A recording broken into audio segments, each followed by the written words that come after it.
நீங்கள் பார்த்துக் கொண்டிருப்பது நியூஸ் 21 செய்திகள். தமிழ்நாடு செய்திகளை உடனுக்குடன் தெரிந்து கொள்ள நியூஸ் 21 செய்திகளை பாருங்கள். உண்மை, உழைப்பு, உயர்வு.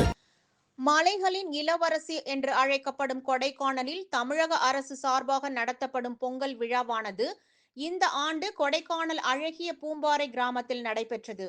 திண்டுக்கல் மாவட்டம் கொடைக்கானலில் தமிழக அரசு சுற்றுலாத்துறை சார்பாக நடத்தப்படும் பொங்கல் விழா பூம்பாறை கிராமத்தில் விமர்சையாக நடைபெற்றது. சுற்றுலாத்துறையின் சார்பாக ஏற்பாடு செய்யப்பட்டிருந்த மயிலாட்டம், ஒயிலாட்டம், சிலம்பம், பொய்க்கால் குதிரை ஆட்டம் மற்றும் வெளிநாட்டு சுற்றுலா பயணிகள் கலந்து கொண்டு நடனமாடி மகிழ்ந்தார்கள். வெளிநாட்டு சுற்றுலா பயணிகள் சுற்றுலாத்துறை மூலம் நடத்தப்பட்ட பல்வேறு போட்டிகளில் பங்கு கொண்டு சிறப்பித்தார்கள்.